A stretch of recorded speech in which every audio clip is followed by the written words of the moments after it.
안녕하세요. 저는 내년이면 마흔이 되는 여자입니다. 제 나이와 좀 많거나 비슷한 분들, 어지간하면 결혼 생활의 굴곡도 이겨내고 그냥 사는 분들이 많으실 거예요. 저 또한 그랬으니까요. 긴 세월을 남편이라는 사람과 살면 지지고 볶고 싸우고 하는 거 어느 정도 익숙해지기도 하고요. 저는 결혼 전에 성격 문제로 이혼한다는 연예인들이나 주위 사람들을 보면 분명 숨겨진 다른 문제가 있을 거라 생각했던 사람이었습니다. 그런데 제가 결혼해 보니까요. 정말 성격 문제로 이혼한다는 게 있을 수 있는 일이었습니다. 어쨌든 저는 4년 전 못된 남편을 나름 제 방식으로 혼내주고 결혼 6년 만에 이혼했습니다. 제가 이혼해 보니까요. 이혼 고민하는 사람한테 그만하면 문제없으니 참고 살라는 말도 함부로 하면 안 되는 말 같아요. 부부 사이에 어느 한쪽은 당하는 쪽이 있기 마련이고 그 이유가 어떤 것이든 어느 한쪽이 힘들고 괴롭다면 정상적인 부부 생활은 할 수 없는 거더라고요. 제 전 남편은 성격이 굉장히 지랄 맞습니다. 한마디로 성격 파탄자예요. 정말 성격이 너무 이상합니다. 연애 때는 몰랐냐고 물으시면 네, 솔직히 말하면 몰랐어요. 기복에 있는 성격인가 보다 생각만 했지 저 정도일 줄은 몰랐습니다. 아마 자기 본 모습을 연애할 때는 저한테 숨긴 것 같아요. 그러다가 결혼하면서 같이 사니까 자기 본 모습이 마구 튀어나왔던 거죠. 심지어 저는 연애할 때 남편이 운전하는 차를 여러 번 타봤는데도 저렇게 성질을 부리고 난리를 치는 사람인지는 몰랐습니다. 결혼하고 나서 남편과 차를 타기가 싫은 것이 남편은 항상 추월 과속, 난폭 운전을 하는 편입니다. 또 누가 끼어들기를 한다거나 자기가 끼려 했는데 남이 안 비켜주는 등 그런 상황은 꽤 있기 마련이잖아요. 그럼 아주 난리가 납니다. 참다 제가 한마디를 하면 더 성질을 내서 사고 날 뻔한 적도 있고요. 여보, 당신 미쳤어? 뭔 욕을 그렇게 해? 끼어들 수도 있지. 저 차도 깜빡이 켜고 들어온 거잖아. 조금 기다려주면 되는 걸 뭐 그렇게 죽이는 살인의 욕을 해? 모르면 가만히 좀 있어. 아유 짜증나. 내가 구린차 타고 다니니까 분명 나 무시하고 끼어든 거라고. 무슨 그런 생각을 해. 아무도 그렇게 생각 안 하는데 당신 왜 그리 속이 꼬였어?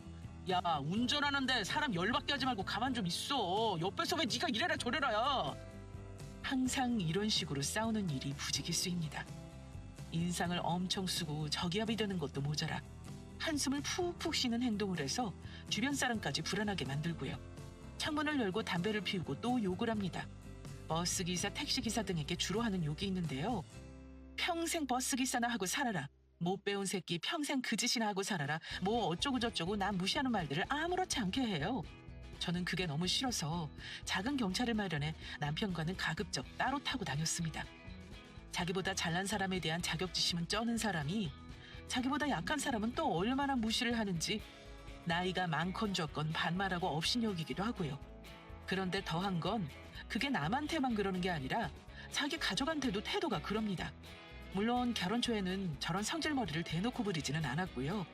시부모님이 외아들이라고 오냐오냐 키우신 건지 조그만 수가 틀리면 자기 부모한테도 소리 지르고 대들고 그럽니다. 게다가 받을 줄만 알지 부모한테 잘하는 거 한 번을 못 봤네요. 저와 남편은 둘 다 동갑의 외동이에요. 남편이나 저나 아주 부잣집에서 자란 건 아니지만 그래도 집에서 대학교 보내주고 취업하고 결혼할 때까지 전부 챙겨주셨습니다. 다만 제 친정아빠가 결혼 전에 일찍 돌아가셔서 안 계세요. 그래서 엄마가 혼자 계시는 게 늘 마음에 걸렸습니다. 그래도 근처에 이모가 사셔서 자주 들여다보시고 왕래하셔서 다행이긴 했지만 대전이다 보니 자주 못 가는 것도 항상 마음이 쓰였죠. 그러다 결혼 후 첫 부모님 생신이 저희 친정엄마 생신이었어요. 결혼하기 전에 저는 시댁 쪽 제삿날과 부모님 생신 같은 기본적인 행사는 다 파악해서 알고 있었습니다. 남편한테는 아빠 기일과 엄마 생신을 당연히 알려줬었고요. 그런데 엄마 생일이 일주일 앞으로 다가왔는데 남편이 대전에 내려가자든가 뭐 그런 말이 하나도 없는 겁니다. 여보, 다음 주 우리 엄마 생신이야? 내가 연락도 드리고 용돈도 드리긴 했는데 주말에 내려가서 식사라도 같이 하자. 그래? 알았어. 점심때쯤 맞춰가면 되는 건가? 그래도 당신이 생신 축하한다고 전화는 한번 드려?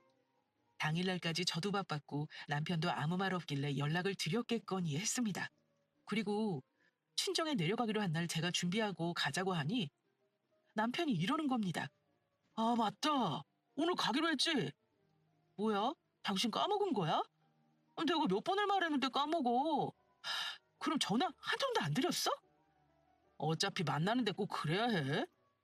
남편은 이런 식의 무심함으로 저를 무척 서운하게 했습니다. 식당 예약도 제가 하고 엄마 용돈도 제가 드리고 운전하기 싫다는데 운전도 제가 직접 했습니다. 가기 싫다는 사람 억지로 데려가는 기분이라 저도 그리 마음이 좋지는 않았어요. 식사 자리에서도 남편은 엄마에게 장모님 생신인 거 까먹어서 말도 못 드렸네요. 죄송해요. 하고 끝이었습니다. 아무리 효도가 셀프라고는 하지만 거창하고 뭘 바란 게 아니라 장모에게 전화 한 통하는 게 뭐 그리 어려운 건가요? 다른 때는 전화? 그러지도 않고 바라지도 않습니다. 1년에 딱 2번 생신이나 어버이날 정도 하라는 건데 그게 그렇게 까먹을 일인지 도통 이해가 안 갔습니다. 그 일뿐만이 아니라 남편은 은근히 우리 친정엄마를 무시하곤 했어요. 결혼 전에는 어머니처럼 모시겠다 빈말까지 했던 사람인데 완전히 변한 거죠. 가만히 생각해봤는데 그러는 이유가 우린 친정집이 경제력이 없어서인 것 같았어요. 결혼할 때 양가 도움 받지 못한 건 피차 마찬가지인데도 남편은 가끔 제게 이상한 말을 해서 속을 뒤집어 놓곤 했습니다. 마누라가 이쁘면 처갓집 기둥에 절한다 그러잖아. 그것도 처가에서 뭐 하나 나오는 게 있을 때나 하는 말이야. 너네 집에는 당최 이쁘게 보이고 싶은 마음이 없다. 네 엄마 말이야. 자식도 너 하나인데 나중에 우리한테 기대시는 거 아니지? 나는 그거 딱 싫다. 우리 부모가 그러는 것도 싫어. 당신은 무슨 말을 그렇게 살벌하게 해? 니네 엄마라니 기분 나쁘게. 그리고 우리 엄마가 기대긴 뭘 기대. 우리 엄마 빚도 없고 집 한 칸 있으시고 돈 걱정 없으셔. 당신이 앞서서 걱정할 거 없어. 그때 서운한 마음이 너무 커서 저는 그 후 시부모님 생신을 제가 나서서 챙겨드리고 싶지 않았습니다. 물론 생신이 다가올 때 알고 있었죠. 근데 남편이 어찌 나오나 싶어 일부러 말 안 하고 가만히 있었는데 며칠을 안 남기고 남편이 그러더군요. 아 맞다. 다음 주 일요일 우리 엄마 생신인데. 그래? 뭐 해드릴 건데? 했더니 잘 모르겠네. 나 부모님 생신 결혼 전에 뭐 하겠다고 챙겨본 적이 없는 것 같아서 귀찮은데 그냥 식사나 하지 뭐. 이러는 겁니다. 그래서 제가 그렇구나. 그래도 그냥 넘어가면 서운해 하실 거니까 어떻게 챙겨드릴지 잘 생각해봐. 라고 했고 저보고 생신 챙기는 법을 잘 모르겠다며 같이 도와달라 하더라고요. 그땐 몰랐어요. 외동으로 혼자 자란 아들이라 딸처럼 세심하게 챙기질 못하나? 그냥 이런 생각뿐이었고 나름 시엄마 첫 생신이시니 같이 미역국 끓이고 주문 제작한 레터링 케이크에 꽃바구니까지 해드렸어요. 그랬더니 시어머니가 내가 살면서 아들한테 한 번도 못 받아본 걸 며느리한테 받아보는구나 하시며 좋아하셨습니다. 어머니, 아들이 선물 같은 거 한 번도 안 사드렸어요? 선물은 무슨 정없고 무심한 게 지혜비랑 똑같아서는. 성질이나 안 부리면 다행이지 뭐니. 너한테 혹시 못된 말하고 그러지는 않아? 혹시 그러면 어려울마고 나한테 얘기해라. 내가 혼내줄 테니. 말을 들을지는 모르겠지만 에휴, 나이 들면 조금 나아질까 했는데 여전한 것 같고 용케 결혼한 게 다행인데 너한테 미안하구나. 이러시길래 그때 알았습니다. 챙기는 법을 모르고 어쩌고 하는 건 핑계고 이 사람 자체가 아예 부모에 대한 예의가 없는 인간이구나 하고요. 누구는 시어머니가 괴롭히고 남편이 마마보이라고 해서 이혼한다잖아요. 남편은 마마보이가 아닌 건 분명하지만 자기 부모나 처가에게 잘하는 사람은 결코 아니었습니다.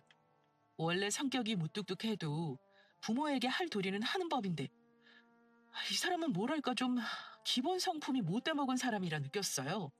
자기 부모에게도 못되게 굴고 당연히 처가도 우습게 아는 거죠. 게다가 친정이 돈 많은 부자도 아니니 자기로서는 그리 잘해야겠다는 필요성도 못 느꼈던 거고요. 결혼하면 갑자기 효자가 돼서 안 챙기던 자기 부모도 더 챙긴다고 하는데 자기 부모 챙길 줄도 모르니 다른 건 뭐 말할 필요도 없죠. 자기 가족들은 그렇게 우습게 하는 사람인데 정말 이상한 건 자기 회사 동료나 윗사람에게는 그렇게 또 잘합니다. 바깥에서는 성격 좋다는 소리 들어요. 남편 다니는 회사는 영업이 중요하고 실적에 따라 나중에 들어온 직원도 먼저 진급을 하기도 하나 봐요. 그러니 밖에서는 간쓸게 다 내놓고 있는 건지도 모르죠. 같이 맞벌이하는 입장이었지만 제가 수입이 50에서 60 정도 덜 벌었거든요. 그걸 또 얼마나 유세를 부리고 잘난 척을 했는지 모릅니다. 결혼 초반에 남편은 집안 살림이고 뭐고 아무것도 도와주는 게 없어서 저랑 여러 번 신경전도 하고 다투기도 했는데요. 제가 당연하게 요구하는 것들에 대해 남편은 이상한 억지를 부리곤 했습니다. 내가 식사 준비하면 치우는 거나 설거지는 좀 도와줘야 하는 거 아니야? 나도 퇴근해서 오면 힘든데 당연히 쉬고 싶지. 뭐 처음부터 집안이라는 사람 따로 있는 거 아니잖아. 청소고 뭐고 어찌 내가 다 해? 당신 결혼하고 나서 화장실 청소 한 번이라도 한 적 있어? 집이 뭐 저절로 깨끗해지는 줄 알아? 신경 안 쓰고 편하게 살아서 아주 좋겠다. 우리 엄마는 나한테 이런 거 한 번도 시킨 적 없어. 내가 할 일은 알아서 하잖아. 빨래는 세탁기가 하고 건조도 건조기가 하고 식기세척기가 설거지도 다 하는데 내가 뭘 더해? 그럼 넌 뭘 하는데? 나한테 시키려면 당신도 나랑 동등하게 돈을 벌어오던가. 그럼 내가 돈 더 벌어오면 당신이 다 할 거야? 그것도 아니잖아. 사람이 힘들다 그러면 같이 의논해서 해결점을 찾아야지. 어떻게 자기 생각만 해? 이런 식으로 자기가 돈을 더 번다며 유세를 떱니다. 사실 저희가 결혼할 때는 돈이 없어서 신혼살림도 올 할부로 겨우 하고 생활비 쪼개면서 아껴 살았거든요. 둘 다 직장 다닐 때도 처음 4년까지는 되게 힘들었어요. 경제적으로요. 그래서 아이 가질 엄두도 못 냈고요. 그런데 저보다 더 번다는 사람이 돈이라도 쾅쾅 잘 벌어다 줬냐 하면 그것도 아닙니다. 월급쟁이 월급이 뭐 얼마나 많겠어요? 고작 실수령액 300 초반입니다. 그거 가지고 공과금, 보험료, 통신비 뭐 내고 자기 쓴 카드값 내면 남는 것도 없어요. 그런데 저는 제 월급으로 돈 모아가면서 생활비 거의 부담했고요. 돈 관리를 각자 하자고 한 사람이 남편이라 저는 생활비라도 얼마 줄 알았습니다. 그런데 결혼하고 몇 달이 지나도 경제적인 문제에 대해 오픈을 안 하길래 결국은 제가 말했더니 뭐라고 했는 줄 아세요? 사실은 내가 주식 투자하느라 3천만 원 빚진 게 있어. 그거 갚을 때까지는 이 돈으로 생활비 했으면 좋겠어. 뭐? 그걸 왜 나한테 말도 안 한 거야? 그럼 결혼 전부터 그런 빚이 있었던 거네? 당연히 나한테 말했어야지. 충분히 화낼 수 있는 상황 아닌가요? 그런데 남편은 제 언성이 높아지자 굉장히 신경질적으로 반응하더라고요. 너 보고 갚으라고 그런 것도 아닌데 왜 지랄이냐? 나한테 들어가는 돈까지 너 보고 부담 안 하는 거 아니잖아. 결혼 전에 말했으면 뭐가 달라지는데? 그래도 우리 앞으로 같이 돈을 모아야 하는 건데 갚은 돈이 있는 거랑 없는 건 다른 거지. 이건 결혼 전에 나한테 말해줬어야 해. 입장 바꿔서 내가 그런 빚을 가지고 당신이랑 결혼한다고 했으면 기분이 좋을 것 같아? 어떤 식으로든 해결하고 결혼하자 그랬을걸? 어쨌든 이건 너 보고 갚으란 소리 안 할 거고 내가 갚을 거니까 당분간 내 말대로 해. 남편과는 성격도 안 맞고 경제관념도 안 맞고 맞는 게 하나도 없었고 결혼 생활하면 할수록 힘들어지는 건 저였습니다. 특히 경제적으로 제 월급으로 뭐든 하려고 보니 더 그랬고요. 그런데 그때 더 좋은 조건으로 이직 제안을 받고 고민하고 있을 때 차라리 제가 사업을 해보는 게 어떨까 하는 생각을 했습니다. 사업이라고 해도 거창하게 투자금 들고 하는 게 아니라 제가 쭉 해온 일이니 프리랜서라고 해도 어느 정도 수입은 될 것 같았어요. 가벼운 마음으로 시작했지만 회사와는 다르게 모든 게 제 책임이 되니 열심히 안 할 수가 없더라고요. 제가 이쪽 계통에 오래 일해서 거래처도 좀 알고 일하는 마케팅 생리도 잘 아는지라 점점 제 업체를 찾는 고객이 늘었고 온라인 매출도 점점 늘었습니다. 사업 수익이라는 게 월급과는 비교도 안 된다는 걸 그때 알았고요. 제가 시작한 사업이 잘 되기 시작하면서부터 경제적으로 형편이 좋아졌는데요. 보통 와이프가 돈을 잘 벌어오면 남편이 엄청 잘해줄 것 같잖아요. 그런데 제 남편은 그때부터 저한테 자격지심이 심해지고 몽리 부리는 것도 더 심해졌던 것 같아요. 그전에는 자기처럼 벌어오면 그만큼 대우해주겠다는 사람이 제가 그거보다 더 벌어오니 공연한 심술을 부리고 못난 짓을 한달까요? 제가 더 잘 되면 오히려 더 저에게 잘해야 하는 게 정상 아닌가요? 남편은 저한테 더 잘하기는커녕 뭐만 하면 자기는 무시한다는 둥, 뭐 어쩐다는 둥 하며 저를 남편 구박하는 여자로 몰아갔습니다. 남편 자존심을 내가 구겼다는 이유로 싸우기도 여러 번이었지만 그래도 참았습니다. 그때만 해도 양가 부모님께 우리 부부의 문제를 알리고 싶지도 않았고요. 결혼할 때 시댁에 받은 것은 없어도 시어머니는 나름 좋은 분이신지라 저도 잘하고 싶었습니다. 어머님들 생신 때는 양가 모두 100만 원씩 드렸습니다. 명절 때도 용돈 드리고 돈 잘 벌 때 아낌없이 드리자는 맘에 진짜 부담 많이 되지만 부모님이니 남편 몫까지 열심히 했어요. 시댁 식구들은 한 달에 한두 번씩은 만났는데 제 사업이 잘 된 후부터 식사 비용은 항상 제가 부담했습니다. 친정, 시댁 저는 똑같이 키워주시고 결혼시켜주신 은혜에 보답하고 싶어 돈 쓰지 말라 합니다. 한 달에 양가 식비만 해도 못해도 3, 40만 원은 나오고 용돈까지 드리면 솔직히 부담될 때도 있죠. 하지만 제가 할 수 있는 효도라 생각하고 열심히 일했습니다. 예, 아가. 맛있는 것도 좋다만 여기 너무 비싼 데 아니니? 그냥 반찬 있는 거에서 집에서 먹자니까 매번 외식을 해. 어머니, 걱정 마세요. 여기 저번에 와보니까 맛있더라고요. 식구가 많은 것도 아닌데 뭘 걱정이세요? 그래도 미안해서 그렇지. 매번 그리 애쓸 필요 없어. 너도 많이 바쁜 거 안다. 선우한테 못 받은 효도를 너한테 다 받고 내가 며느리 복은 있는가 봐. 어머니가 웃으시면 시아버지는 아무 말씀 없이 옆에서 헛기침만 하십니다. 사실 저희 시아버지가 어머니 속을 좀 많이 썩이셨다 해요. 불같은 성격에 젊을 적에 바람도 피우고 가정에 신경도 안 쓰고 살다가 몸이 병드니 그제야 어머니 찾아 들어와서는 건강 겨우 회복하고 이제는 찍소리 못하고 사신다고 들었거든요. 그래서인가 남편과 시아버지는 만나도 별로 말도 없고 살가운 부자 사이는 아닙니다. 그런데 웃긴 건 남편이 아버님 성격을 그대로 빼다 박았다는 거죠.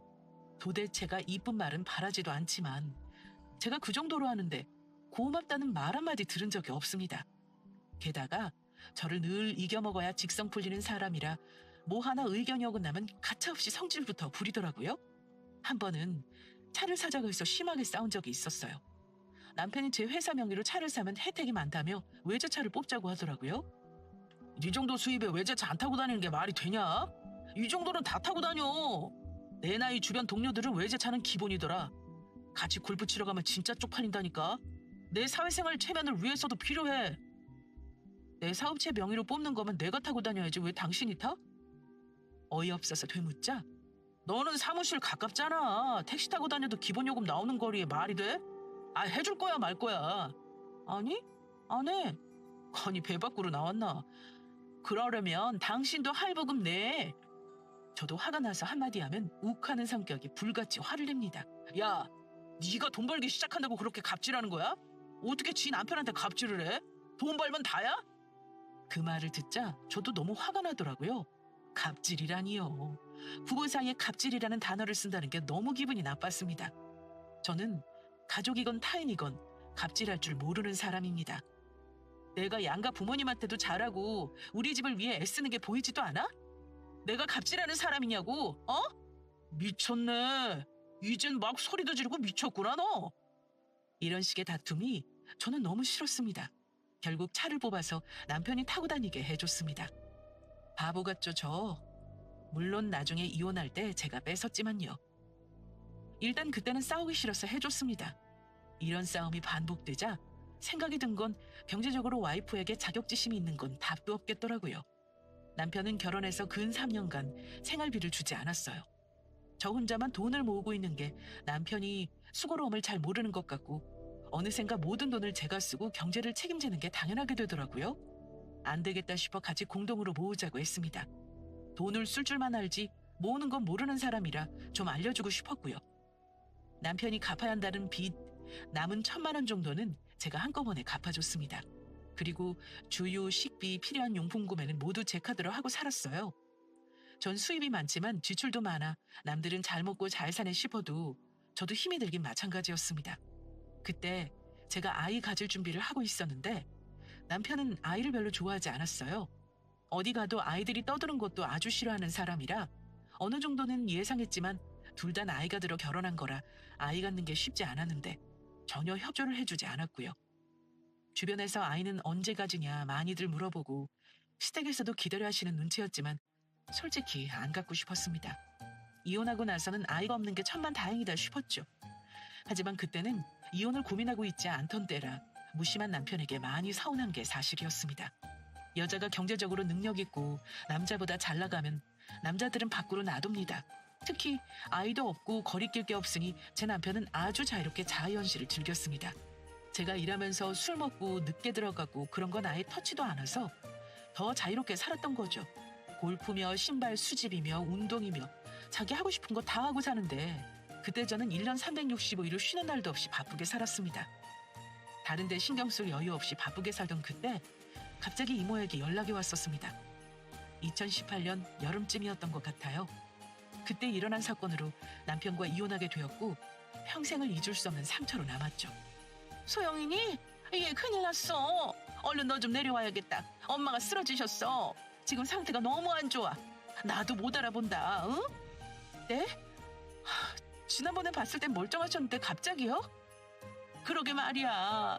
오늘 아침만 해도 멀쩡했는데 점심 같이 먹으려고 연락해도 전화를 안 받아서 찾아갔더니 화장실에 쓰러져 있는 거야.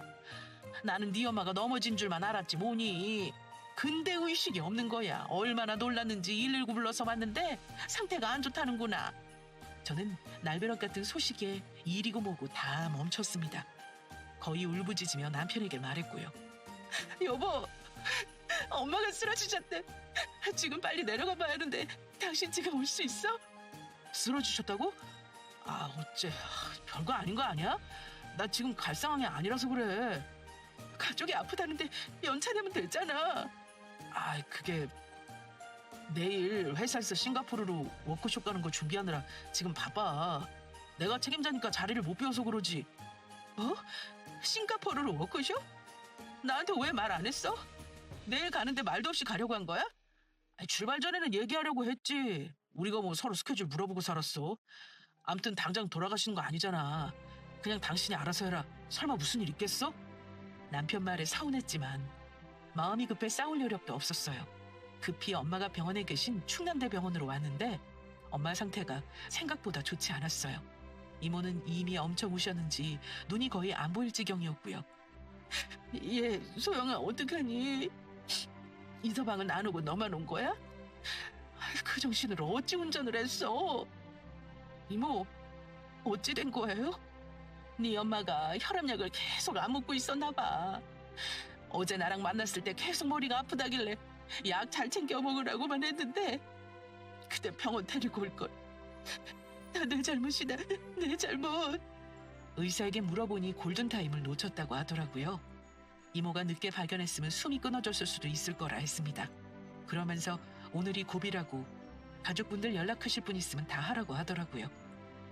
의사는 담담히 말했지만 저는 세상이 무너지는 듯 했습니다.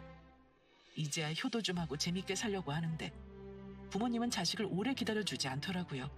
저는 엉엉 울면서 남편에게 연락했습니다. 엄마가 오늘 밤이 고비래. 아무래도 상태가 많이 안 좋으셔. 당신이 내려와야 할 것 같아. 야, 아까 말했잖아. 비행기표 이미 다 끊었고 내가 책임자인데 이제 와서 내가 못 간다 그래? 이번 워크숍 엄청 중요한 거야. 윗사람들한테 잘 보일 절호의 기회라고. 사람이 갑자기 그렇게 죽는다는 게 말이 되냐? 어쨌든 난 못 가니까 당신이 해결해. 당신 미쳤구나. 지금 그게 나한테 할 소리야? 당신 부모가 그렇게 돼도 그렇게 말할 수 있니? 잘 선택해. 나 이대로 안 오면 나 당신하고 결혼 때려치울 수도 있어. 때려치우긴 뭘 때려치워. 암튼 나 다녀와서 내려갈 테니까 그렇게 알아. 너무 화가 나서 몸까지 떨렸습니다. 이모는 저를 보면서 대충 짐작을 했는지 이서방 사람이 참 못됐네. 어쩜 네가 혼자 있는데 그럴 수가 있어. 소영아, 일단 못 온다는 사람 내버려두고 엄마인 말 생각해. 응? 그런 놈은 나중에 혼내줄 생각해도 된다. 이모의 위로에 그동안 참았던 눈물이 마구 나오더라고요. 엄마를 생각하니 너무 슬프기도 하고 이대로 돌아가시면 나는 세상에 혼자 남겠구나 하는 생각에 이모를 끌어안고 엉엉 울었습니다. 아이고, 그래 이거사. 마음 단단히 먹어. 이모도 있고 네 이모부도 있고 도와줄 테니 걱정하지 말고. 저는 이모와 같이 엄마를 면회하고 나왔습니다. 엄마는 의식이 없으셔서 저를 알아보지도 못하셨고요. 그래도 귀로는 제 목소리가 들릴 수 있다는 생각에 그동안 애쓰셨다, 고생했다. 제 걱정은 하지 말라 말씀드리고 손도 꼭 잡아드렸습니다. 그리고 그날 새벽에 의사 말대로 심정지가 여러 번 왔어요. 엄마가 갈비뼈가 부러지고 몸도 너무 많이 부어서 제가 그만하시라 했습니다. 그냥 편하게 보내드리고 싶다고요. 엄마는 병원에 실려간 지 24시간 버티지도 못하고 그 다음날 동터올 때쯤 돌아가셨어요. 남편에게 전화했더니 이제는 전화를 받지도 않더라고요. 문자로 엄마가 돌아가셨다고 남겼지만 남편은 묵묵부답이었어요. 시부모님께는 전화로 알렸습니다. 급히 빈소를 차리고 친척분들과 제 가까운 친구 몇 명에게만 연락을 돌렸어요. 오후에 시어머니가 오셨더라고요. 아이고 소영아, 너 혼자 어쩌니? 선호는 대체 어떻게 된 거야? 이놈이 지 장모가 돌아가셨는데 왜 없니? 어? 그 사람 회사에서 해외여행 갔다네요. 제가 어제부터 얘기했는데 중요한 일이라서 빠질 수가 없대요. 어머니, 저 죄송하지만 그 사람 이제 포기하고 싶어요. 제가 체념한 듯 말하자 어머님이 눈물을 찍으시더라고요. 아유 그래? 내가 미안하다. 못돼 먹은 아들놈 내 잘못이야. 네가 서운한 거 내가 왜 모르겠니? 내 아들이 데리고 살면서 사람답게 만들어주는 것 같아서 고마웠는데 이렇게까지 경험 없는 놈인 줄은 몰랐다. 미안하다. 미안해. 일단 큰일 치러야 하니 나중에 생각해라. 응? 하지만 팔은 안 오르곱는다잖아요. 아무리 제 편이라고 잘해주시는 시어머니도 결국은 아들 편이 됩니다. 장모 장례식장에 안 오는 아들놈이 잘못한 걸 시어머니에게 사과받고 싶지는 않았어요. 외갓집 도움으로 장례식을 정신없이 끝내고 저는 엄마 집에 이틀 동안 지내며 정리를 했습니다. 그리고 일단 급히 올라와 밀린 일 처리를 해야 했어요. 집에 왔더니 남편도 그날 워크숍에서 돌아온 것 같더라고요. 잘 놀다 왔나 봐? 얼굴 보고 싶지 않으니 좀 꺼져줄래? 야, 너 남편한테 꺼지라니. 너는 남편 승진은 안중에도 없냐? 거기 안 갔으면 나 이번에 승진 또 미끄러져, 알아? 나는 이제 당신이 잘 되건 말건 상관없어. 알아서 해. 야, 이 마누라야. 남편 출세가 중요한 거지 죽은 사람은 나중에 봐도 되는 거야. 어차피 장모님 네가 갔을 때 의식도 없었다며. 내가 가도 할 수 있는 게 뭐가 있었겠어? 살아있는 사람이 살고 봐야 하는 거 아니야? 남편은 저런 개소리를 해가며 제 속을 뒤집어놨습니다. 저는 거기서 남편과 싸우며 힘을 빼고 싶지 않았어요. 어차피 이혼은 결심했고 어떻게 혼을 내줄지 궁리 중이었으니까요. 밀린 일 처리를 하느라 바쁘게 지내고 있는데 며칠 후 제게 모르는 번호로 연락이 왔습니다. 변호사라고 하면서요. 최성우 씨, 김옥선님 따님이시죠? 혹시 엄마 댁에 언제쯤 내려오시나요? 이모 되시는 분이 연락처를 알려주셨네요. 아, 네. 내일 모레 내려가려고요. 집 문제랑 은행 문제 처리 때문에요. 네, 그럼 상속 문제도 그때 내려오시면 얘기하시죠. 어머님이 따님에게 상속해 주실 땅이 있으셔서요. 깜짝 놀란 저는 땅이요? 엄마가 그런 말씀 한 적 없는데요? 저한테 물려주시는 게 맞나요? 벌떡 일어나 전화를 받는 저를 남편도 눈이 동그래져서는 쳐다보더라고요. 네, 맞습니다. 어머님이 20년 전에 땅 사놓으신 게 있어요. 이거 상속자가 따님이시고요. 전화를 끊고도 놀란 가슴을 진정 못 시키고 있었죠. 그런데 옆에서 남편이 그러는 겁니다. 장모님이 땅이 있었대? 와씨, 얼마나 된대? 그걸 네가 왜 궁금하냐? 관심 갖지 마.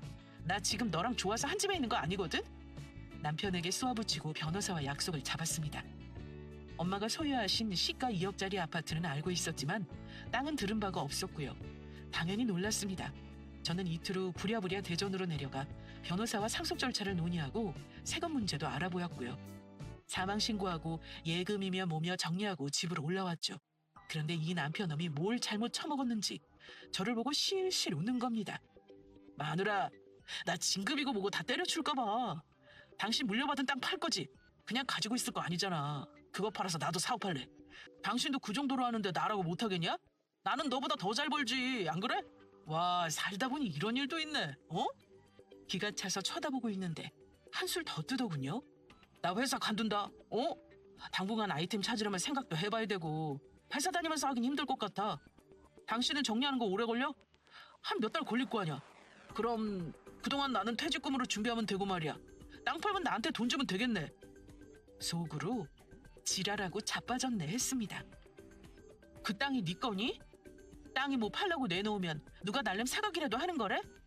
회사를 관두든 말든 내 할 바 아니니까 네 맘대로 해라. 저는 이튿날 바로 변호사 사무실에 찾아가서 이혼 상담을 했습니다. 내 돈과 재산이 있는 걸 알았으니 아차 싶더라고요. 모르게 했어야 하는데 말입니다. 그런데 걱정과 달리 변호사님이 그러시더라고요. 상속재산은 재산분할 대상이 아니니까 걱정 안 하셔도 됩니다. 남편분이 경제적으로 기여한 게 별로 없네요. 일단 이혼이라는 게 소송하게 되면 상대방에게 위자료를 얼마나 받나 이 싸움이거든요. 사모님 경우 승소할 가능성이 많네요. 혹시 증거자료로 쓸만한 게 있으면 주시고요. 남편이랑 싸울 때 성질 부리는 거 녹취해놓은 게 또 그렇게 쓰일 줄을 몰랐네요. 남편이 집어던진 깨진 그릇이라든가 물건들 사진도요. 그리고 꾸준히 써왔던 일기도 증거로 효력이 있다고 했습니다. 저는 이미 이혼을 맘먹었고 준비를 순서대로 하기 시작했어요. 사는 집은 제 명의 제 집이니 소장 접수하는 대로 남편을 쫓아낼 작정이었고요. 이혼 결심 한마당에 한 집에서 남편이랑 사는 건 정말 고역스러운 일이니까요. 그런데 아무것도 모르는 그 인간이 제가 이혼 소장 접수했다는 소식 들은 날 저한테 뭐라는 줄 아세요? 나 회사 사표냈다. 이제 사업하려고. 내가 한다면 하는 사람이야. 당신 땅은 다 명의 돌려놓은 거야? 시가 얼마 정도 하는 건지 내가 알아봐줘? 지랄하고 있네. 너는 내가 돈으로 보이냐? 회사 관뒀다고? 잘 됐네. 그렇게 돈돈거리더니 사업해서 돈 많이 벌길 바래. 아, 그리고 오늘 내가 이혼 소장 내고 왔거든? 우리 이혼해. 나는 더 이상 인간 같지도 않은 너랑은 못 살겠어. 야, 뜬금없이 이혼이라니. 내가 너랑 이혼을 왜 하냐? 이게 미쳤나 진짜. 지금 너 돈 있고 땅 있으니 나 버리겠다는 거냐? 이제 사업하면 돈 벌 일만 남았는데 이혼하자고? 난 못해 절대. 이럴까봐 소송하는 거야. 짐 싸서 너네 부모 집으로 가. 여기 4명이 집인 건 알지?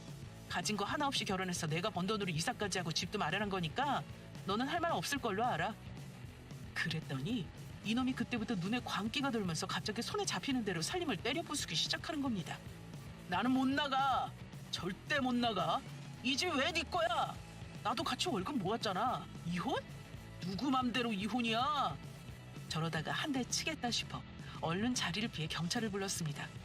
차라리 한 대 맞아버릴까 생각도 했지만 제 몸 상하게 그러고 싶진 않았어요. 경찰이 와서 엉망이 된 집안을 보더니 남편을 경찰서로 데려갔고요. 그날 저도 가서 진술서를 썼습니다. 이게 이혼 소송하면서 저한테 유리하게 되기도 했어요.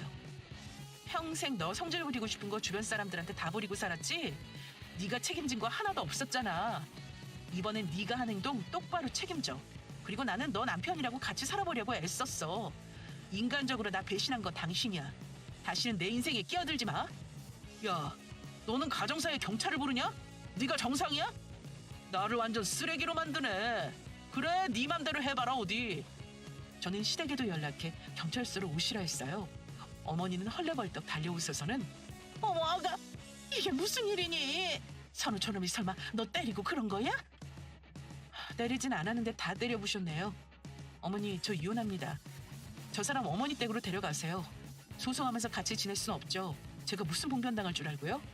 그래도 우리 아들 한번 용서해 줄 수는 없는 거야? 내가 아주 단단히 일러놓은마. 응? 저렇게 헤어지고 나면 저놈 사람 구실하기는 영 틀려먹었어. 회사도 간뒀다고 그러네요. 제가 상속받은 땅 있는 거 알고 사업한다나요? 그거 내놓으라 하길래 싫다고 했어요. 뭐? 회사까지 간둬? 아이고, 이 일을 어째. 어머니는 뒷목을 잡고 쓰러지려 하시더군요. 저는 변호사에게 경찰 신고 내역을 추가로 제출해달라 했고 폭력을 쓸 수 있으니 접근 금지 명령도 받아달라 했습니다. 남편 짐은 싹 빼서 시댁으로 붙였고요. 어머니는 그 뒤로도 다시 생각하라며 사정사정 하셨지만 제가 어머니 때문에 거지 같은 남편을 참고 살아야 할 이유는 없는 거니까요. 그래도 시어머니는 제가 할 도리 다 하고 며느리 노릇 해단 걸 잘 아시는 분이라 나중에는 포기하셨습니다. 둘 사이에 애라도 있었으면 네가 그렇게 매정하게 이혼하지는 않을 거다. 어쩌겠니? 네 마음이 그렇다는데 내가 더 이상 무슨 말을 하겠니? 시어머니가 가로막아줘서 생각보다 남편은 저에게 함부로 하지는 않았습니다.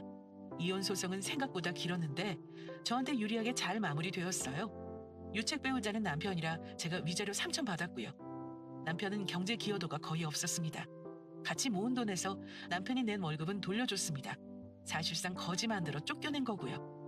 그동안 좋은 집에서 취미생활하면서 산 거 다 마누라 덕이었다는 걸 이혼하고 나서야 깨달았는지 가끔 질질 짜는 문자가 오긴 합니다. 당연히 저는 답장조차 안 했죠. 벌써 3년이라는 시간이 지난 거 보면 세월이 빠르기도 하고 상처도 시간이 지나면서 좀 아물기도 한 듯해요.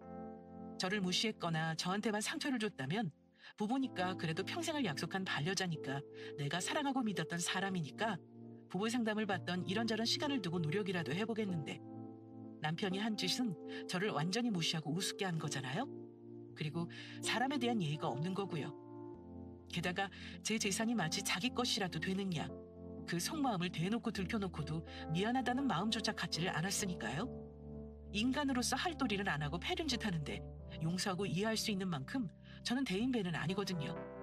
저는 마흔을 앞둔 나이에 재혼을 생각하지도 않고요. 아이도 없어 가끔은 쓸쓸한 기분일 때도 있지만 열심히 살고 있어요. 저보다 젊은 나이에 이혼 고민하시는 분들은 절대 사람 고쳐 쓰려고 하지 마시고 한 살이라도 젊을 때 바로 이혼하시라 하고 싶네요. 제 사연은 여기까지입니다. 긴 사연 들어주셔서 감사합니다.